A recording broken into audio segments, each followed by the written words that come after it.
wasn't that long ago that it was rare to see a woman hunter. Today, however, females are the fastest growing demographic in hunting, and women hunters are now a common sight both in the field and at deer camps across Vermont. Keeping this trend going strong is important to state wildlife agencies. It's also important to a growing number of outdoors women who enjoy sharing the many rewards that hunting provides them with their female friends and family members.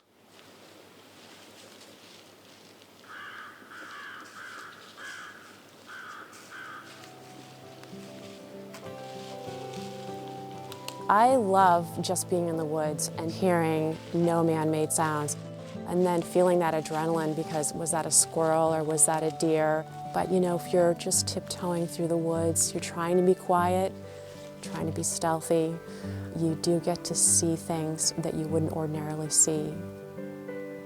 When it comes to hunting, Wendy Butler of New Haven, Vermont is the real deal. Whether she's slinking through the woods in pursuit of deer or waiting patiently for a shot at a wild turkey, this native Vermonter is passionate about the outdoors. But despite being raised in an outdoors family, Wendy didn't start hunting until she was an adult. I was born and raised in Middlebury, Vermont. I grew up on a dairy farm. I'm the oldest of 3 girls. And my mom and dad were avid hunters. My parents' first date was a woodchuck hunt. So hunting was first and foremost in their fun activities. Wendy's mother, Marilyn Grice, was a great hunter and in many respects ahead of her time. But it was Marilyn's involvement in primitive biathlon events that got Wendy excited about shooting and the outdoors. If it weren't for my mother going to the biathlons and looking like she was having such a fantastic time, I wouldn't have been interested in going. So yeah, it does go back to my mother and her incredibly competitive spirit and love of the outdoors. And she was someone whose hair was always so perfectly coiffed that you were not allowed to touch her hair. But somehow in the fall, she morphed into this crazy wilderness woman who would go for 3 weeks at a time with a bandana on her head so that she could go into the woods. Wendy's mother was not only a role model for her daughters, she was an inspiration to other women. One of the things that's been really neat to hear from women since my mom has been gone is that they took up hunting because she was doing it. And they said, aha, if Marilyn Grice can go hunting, I can do this.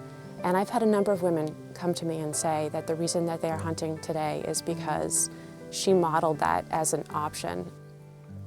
So these are dummy rounds, they're not live, but I'd like you to go ahead and load the gun and close the action.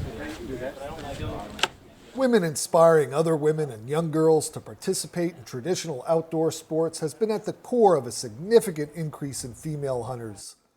Over the past 2 decades, the number of women who hunt has almost doubled nationwide, even as the overall number of hunters has declined. Today, about 11% of hunting license buyers in Vermont are female. It's an important trend for state wildlife agencies, which rely on license dollars to fund conservation programs. Perfect, okay? I want you to do that again. And there's no question that we're beginning to see more women get involved in the sport. And as a department, we're trying to do what we can to encourage that, to nurture that, to accommodate that. So we'll have segments of our conservation camp for 2 weeks where it's girls only, and we fill them up every time. You can do it. You can do it, Bonnie. Well. Good job. Yes. In addition to holding hunter education classes just for women, the Vermont Fish and Wildlife Department has been involved with programs like Doe Camp and Becoming an Outdoors Woman.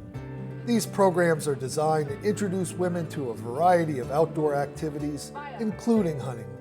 Wendy is a certified firearms and archery safety instructor and has been one of the volunteer mentors for both programs.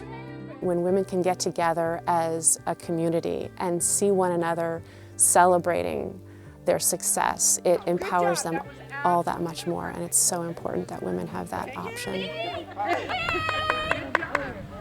While women can be just as enthusiastic hunters as men, they don't necessarily hunt for the same reasons. As a lot of us know from experience, one thing that men love about hunting, they love the chase, they love the recreational aspect, they love the challenge of being out there. But for women, it's a little bit different. When surveyed, the number one reason that women get involved in hunting is for food. The second reason is spending time with your family. I think that's why there are so many great stories out there about moms going out and taking their kids on youth weekend, turkey hunting or duck hunting or deer hunting, and there have been some wonderful success stories which I think inspire other kids and other moms to get out there as well. One look at Fish and Wildlife's Facebook page, and it's clear that the face of hunting is changing. That's in large part due to women like Wendy and other outdoors women who are now leading the charge to get the next generation involved in traditional outdoor sports. Wendy often takes young girls hunting during the various youth seasons.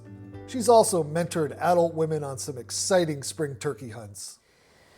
I love getting women involved in shooting sports or hunting. It doesn't have to be hunting. If anyone shows any inkling of interest at all, I always invite them to come out and shoot.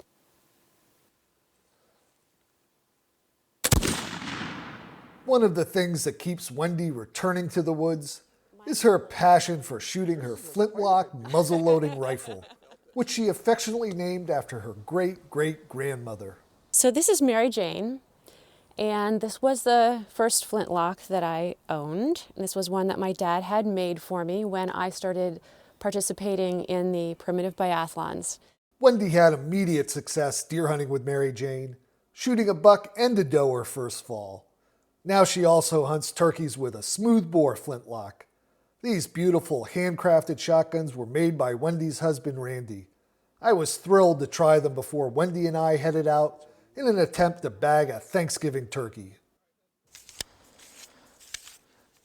Now, a lot of people have never shot a flintlock. There's no safety.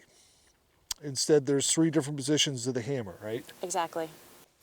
Half cock, which is where we are right now, is essentially safe. Right.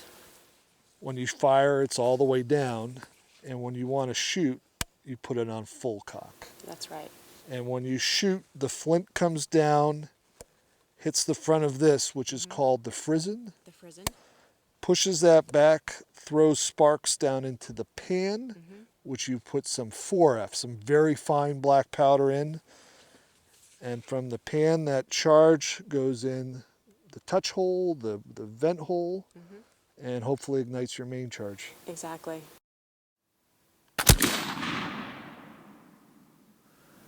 And I did hit the diamond, correct? Yes, You you see- did. It's wiggling. All right. That was a good clean ignition. Yes. And it is a light trigger. Shooting these guns is a blast, but loading them takes care. For turkey hunting with her 20-gauge flintlock, Wendy uses 80 grains of black powder, followed by a cardboard patch and wadding material. Then 1 1/4 ounces of size 6 pellets are poured into the barrel, which is followed by another cardboard patch to hold them in place. So you're sort of replicating a shot shell, but Exactly. loading one piece at a time. Yeah. And I can see why you want your first shot to count, Right. because it takes a while to reload. A little bit of 4F black powder.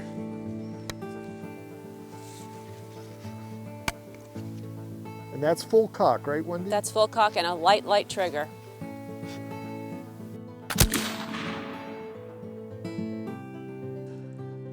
Well, I'd like to think if I'd been shooting at a turkey, Wendy, that I'd have a turkey on the ground right now. That looks good. Most likely you would.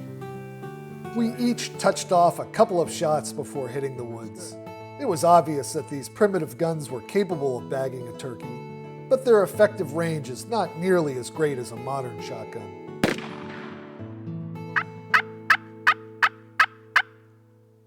On the last day of the 2012 fall wild turkey season, we set up in an area I found while scouting where turkeys traveled to and from a cut cornfield.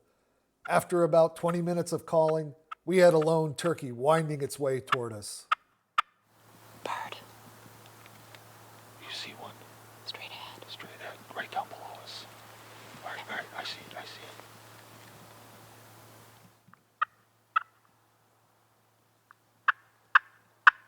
I love going into the woods with my flintlock because I feel like I am just that much closer to nature. It's It's coming right to us. It sounds sort of funny to say that I'm going in to be closer to nature with a flintlock, but I have to be really close to what I'm going to shoot at. Wendy limits her shots to no more than 20 yards. That meant we had to be stock still because the slightest movement can send these wary birds running. Perfect. All right. Anytime you're ready.